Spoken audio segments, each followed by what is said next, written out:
Hello, this is the Tachibana Corporation, and today we are going to be going over the leaked version of Windows 11. Now, Microsoft should be releasing the official version next Thursday, June 24th, 2021. Let's go ahead and get started. As you can see here, it says Windows 11 very clearly, and then it has the version here and the build number. And then you can see here where it says Windows 11 Pro operating system and user interface is protected. So let's go ahead and get started. So the main differences you can see right off the bat are this right here. Your taskbar seems to be centered. And if you look here, almost everything else looks exactly the same to 10. It looks like they made the minimize bar over here a tad bit smaller. And you can see the refreshed App Store here. Looks a little bit more modern. And then as you can see here, there's your search feature, the task view with the desktops, and then this feature, which is called the Windows dashboard, but requires you to log in. And one of the main things was that they refreshed the Explorer icons, as you can see here, made them a little flat, more minimalistic. Same with a hard drive here. Now, what I really like is they pushed really hard to eliminate the weird disjointed nature of the settings app, where sometimes settings would be in the settings app and sometimes it'd be in a legacy screen. Like, for instance, you can control almost all of your settings here, but sometimes when you need to do the advanced features, you can come here and go down to advanced system settings, and then here, whereas before, if you needed to do advanced system settings, you had to click on advanced system settings, and then it would pull up an Explorer window that looked a lot like the older control panel to get to this information. Speaking of the control panel, I noticed if you go to the new start menu, which looks a little bit like an Android app drawer, and then go to all apps and scroll all the way down to the bottom, you can see where it says Windows Tools here. And if you open it, you still get a File Explorer, but it's called Windows Tools, and it has all the old legacy applications that you would use to manage your computer. The command prompt is here, the control panel is here, the registry editor, the run application, the system configuration, the system information. So you can see here I'm running this operating system on a Surface Pro 4. And then obviously you can access the PowerShell, remote desktop, and command prompt here. But what I found to be really interesting while I was looking at applications is that if you right click anywhere on the Explorer screen, there's this option in the middle that says Open in Windows Terminal. This was the most exciting addition to Windows that I saw. See where it says Windows PowerShell in the upper corner, and then it has tabs where you can open another PowerShell, a command prompt, or an Azure Cloud Shell. I don't know how many times I've been developing and I'll have a bunch of PowerShell windows open. And if you wanted to access that Windows terminal without right-clicking on the desktop, you can just go to All Apps, and it's right here next to Windows Tools. As you can see, they refreshed a lot of the icons that they use for a lot of things. They look a lot more minimalistic and a lot more flat. Like the notepad, for example. As you can see here, they haven't actually changed the way it works or the way it looks, just the icon that it's used. Now, something I wanted to go over real quick was personalization, so you guys could see all the backgrounds that are used with the new Windows. Got that one.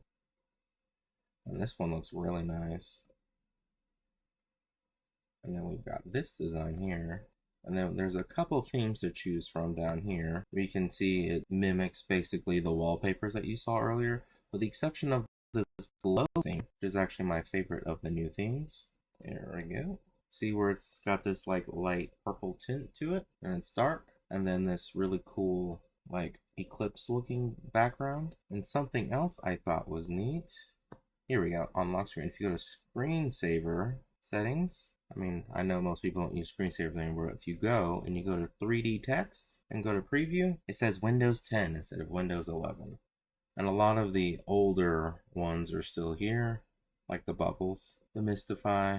I don't have any photos, like the ribbon as well.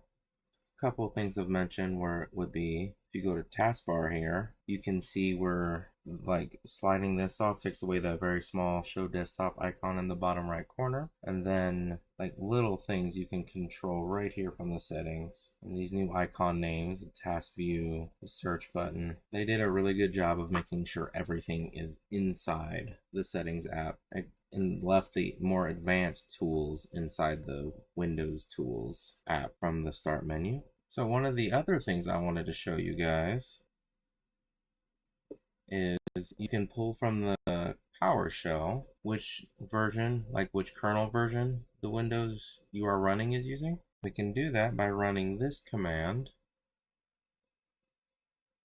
system.environment. We're going to do the scope resolution, OS. Sorry, I'm typing slow, guys. The drivers aren't all there for the type cover. And then once you do this, you can see right here where it says major, minor, build, and revision. So the major version 10 tells you that it's using the same kernel code as Windows 10, and the build number is actually much higher than my most current version of Windows 10. So as you know, the kernel version doesn't always match with the version of Windows. Like for instance, Windows 7 was actually kernel version 6.3. Now I noticed that with Windows 10 they skipped kernel version from 6 to 10, but it looks like with 11 that the major version is remaining at 10. You can go ahead and run that on your computers just to verify.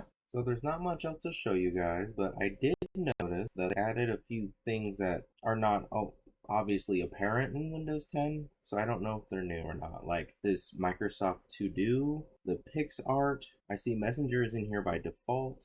Photoshop Elements is as well, and this Tips and this Alarms and Clock. If they are in Windows 10, they're not as much in my face as they are now. And I did notice I needed a ton of updates when I installed this. I like the cues that they took from Android to make everything look clean like a drawer. You can see here all the same settings as before.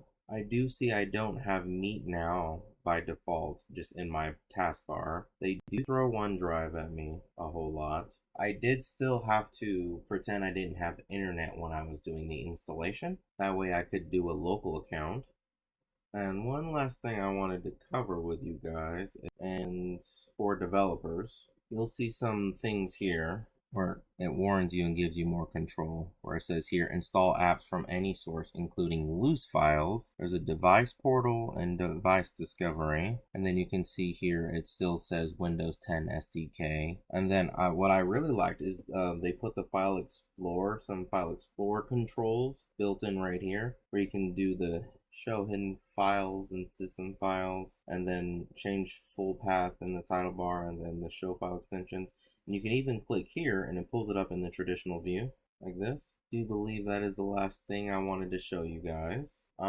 Let us know down in the comments what you would like us to check out for you guys next, and we will go ahead and catch you guys next time.